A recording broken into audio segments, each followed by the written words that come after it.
This is the 2023 Honda Accord, fully redesigned for 2023, and we're going to answer the question in today's Vehicle Visionary video: did Honda make the right changes? So let's start here on the front end. You're going to notice that, as has become a common trait with Honda, trying to square things off a little bit more, although you don't have a major change in that area, it still has some very nice lines to it. It looks sporty, it looks sleek, as it should as an Accord. You can still tell that it's the Accord, even being the newest model. We're gonna have the LED daytime running lights here. Still very nice look on the headlights. And if you look here, we've got the flat black right here, the matte black.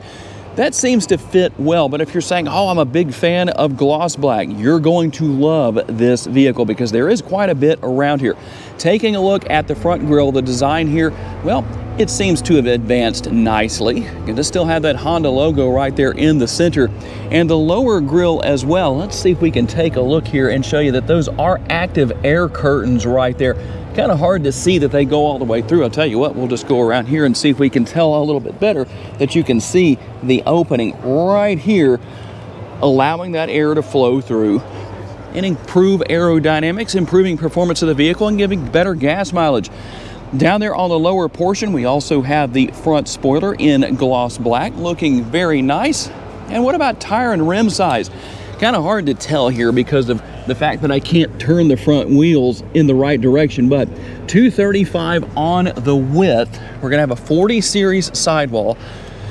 And in this case, we're wrapped around the 19-inch wheels. Still a very nice setup with the lines on the hood. Not too much, not too little. It just seems to be right. The body color mirrors, at least on the top. Then down here on the bottom, this is a place where you don't really want gloss black. So still having that matte black right there, definitely going to help. But the lower portion down here with the door sill, with the rocker panels, we're going to see the gloss black return right there. Looks good here under the lights. I just hope that holds up out on the road.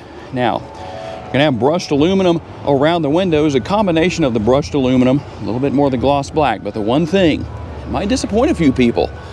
Tell me what your thoughts are in the comments. There's the sunroof, conventional size. It's not panoramic. Not really sure what everybody's going to think about that, but that's what you have.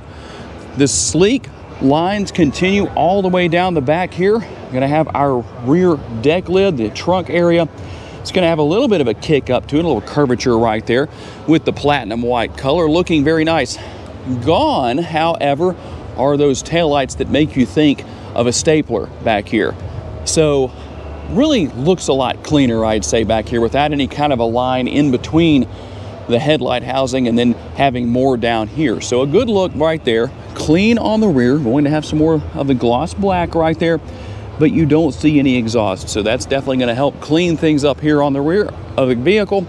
And you're also going to have the body color antenna up top. And under the hood of this hybrid touring model is going to be the 2-liter engine, making 204 horsepower, 247 foot-pounds of torque. And let's take a look at those all-important MPGs. You do have 2 engine options available here, so depending on what you want, you could go with this or with the 1.5-liter.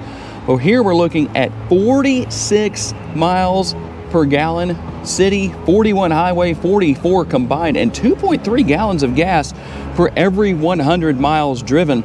There are the engine details right there. You can see what all is here as far as the transmission. It is a CVT, so I know a lot of you don't like that, but Honda's really done a good job on improving the manners of their CVT in the last couple of years as far as with the newer models. But one thing I am surprised at, being that the 2023 CR-V came with the hydraulic hood struts, I'm surprised that we didn't see that pass over here to the new Accord. I know for a lot of people who aren't necessarily heavy into the car thing like I am, that may not mean much to you, but as a car guy, I really would like to see that happen. It just makes things so much easier and, well, a little more upscale. If you are interested in the 1.5-liter engine combination, that's going to be 192 horsepower, and the torque will also come in at 192 as well. And we'll take our first look into the rear cargo area.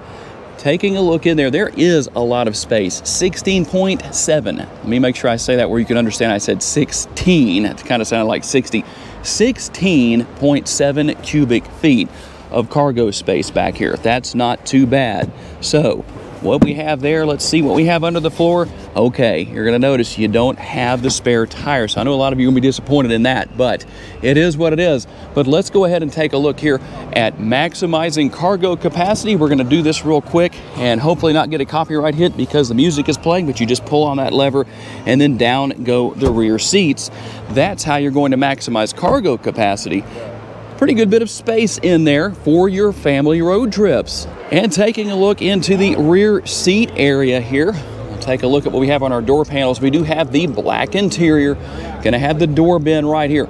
Not that large, but not necessarily a big deal. You are still going to have the activation point for the child safety locks right here. Always make sure you know if you're going to check out the back seat area before you do that. If there's nobody around to let you out, if the windows aren't rolled down, make sure that one of these on the driver's side or the passenger side over there is in the up position, because when it's down like that, that means the child safety locks are active and you could get stuck in the back seat of your Accord or have to crawl through that pass-through right there. That could be interesting, but let's hop on inside and take a look at what we have. I do know that I'm not going to lock myself in. So, dual air conditioning vents still here on the rear, and we have the dual USB ports right here. I always wonder, why don't these car makers put 3? Because you have seating for 3 back here. So, there you go. And one other thing, I always wonder, why do some people, like Honda, some of these car makers, without getting tongue twisted, only put 1 seat back pocket here on the passenger side, but not on the driver's side? Kind of an interesting thing, but I don't know, maybe for some people that's no big deal. A nice large armrest. I would have liked to have seen Honda change the positioning of the cup holders here to where they're this way instead, because the problem is you have one there, you have a drink here, you kind of lose the ability to use that as an armrest, but not necessarily a huge deal, but it is the way it is. And then we're going to have the nice grab handles, so when you want to take advantage of all that horsepower under the hood, well, you can, and your passengers have something to grab onto. And there is that conventional size sunroof. Still kind of surprised we didn't see Honda go with the panoramic sunroof, because I know that is something a lot of you have been asking for. And taking a look in through the passenger side door into the front seat, you will find a little bit of a larger door bin here. You are going to have the gloss black here, so I don't know if that's going to hold up well with fingerprints or not. I don't want to add to that because, well, there's going to be a lot of other people doing the same thing, so I don't want to make it difficult to keep it clean, but you will find that to be the case. Soft touch materials right here, comfortable armrest. Sometimes you push on that and it doesn't seem very soft, but if you put your arm up there, it actually does. And then we're going to continue to have the gloss black right here as well. And then taking a look in here on this trim level, obviously you're going to have the power seat for the driver and the passenger. And let's hop inside here, take a look at what we have. You're going to notice, even though Honda has gone in a pretty consistent direction with the design of the interior to a degree, it doesn't look identical to that of the Civic. So you'll still have kind of that honeycomb design to a degree, but not quite the same as what we do in the Civic and a couple of the other models. You can still see that right here is where the air conditioning vent is. Easy to figure out where those are. And then we're going to have our dual zone climate control. You can still sync that together. Heated and ventilated seats. I can't get those to come on right now, but that's okay. But you do have the heated and ventilated. That's a good thing. Wireless charging pad. No push button shifter. That's good. I know a lot of you don't like that, so good that we haven't gone in that direction. Here is your mode selector. You're gonna have all your typical driving modes with the Accord that we've had in the past. And then you can see what else is here. And then our cup holders. And let's take a quick look into the center console. There's quite a bit of space, but we're not finished yet. Let's hop over into the driver's seat and see where the biggest changes have taken place. And looking in through the driver's side door, obviously we're going to have a few things we didn't see on the other side as far as controls for the side view mirrors, all 4 windows, all that good stuff. You know why there's no child safety lock activation button here. And then the 2 settings for seat memory and a little bit larger door bin right here. We're going to have the tilt and telescopically adjustable steering wheel.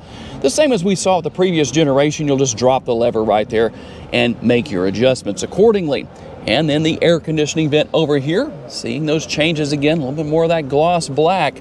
But let's hop inside. You do have Google built in here. So for seamless integration, you can wirelessly pair and use your smartphone. That's a good thing. And taking a look here at the new digital instrument cluster, that looks very modern. I think Honda has done a really good job here. A nice look. Obviously, you can go through a lot of information here depending on what you want to do as far as changing different settings and all of the different things that are available. I'll run through a few of those real quick for you just so that you can see what's there. We're not going to do a deep dive into that, but it's there. And it does come standard with a turn signal lever. That means you can use your blinkers when you're driving down the road. You can also control the headlights right there as well. Can't say anything sarcastic about the headlights because, well, people typically use those, unlike blinkers. Control your windshield wipers right here and your steering wheel mounted controls for adaptive cruise control, controlling the radio functionality and going through all those features I was just showing you right there. And then we'll go right here and take a look at what we have as far as our features go right here. Quite a few things going on. Vehicle settings, check this out. A very nice look, nice modern graphics on the screen. And depending on what you do, let's go to one of these screens right here. You're still going to have the graphics right there. It looks really nice. You can hit your back button and everything. It's really not a button. It's all a screen now, essentially. But you can see what is there. In fact, let's see here if we can find the driver's manual. I don't know if I can do that or if I should spend time doing that. But I know that's changed as well, and it looks so much better than it did in the past. There is a lot going on here, a lot of good information that you can go through and find. I wish I could put it in reverse and show you the rear view cameras, or camera, I should say. There's a lot there as well, good changes, but the graphics have improved greatly. I don't know that my camera's showing that very well based on lighting here. Don't really have a lot of options, but that's the situation. Here is your control for volume and turning the radio on and off. So really pretty nice job here. A very clean interior, very modern. I think Honda's done a pretty good job here, but I'm curious to know what you think. So now that I've finished talking, it's your turn. Tell me what you think. Did Honda make the right changes to the 2023 Honda Accord? I'm always curious to know what you have to say. Tell me what your answer is and tell me why you answered the way that you did. So looking forward to reading those comments, and I do want to say thank you to each and every one of you for taking the time to watch today's video and giving me the opportunity to give you a vision for your next vehicle. If you enjoyed this video and would like to learn about other vehicles you may wish to consider purchasing, check out the video that's on the screen right now, and I'll see you there.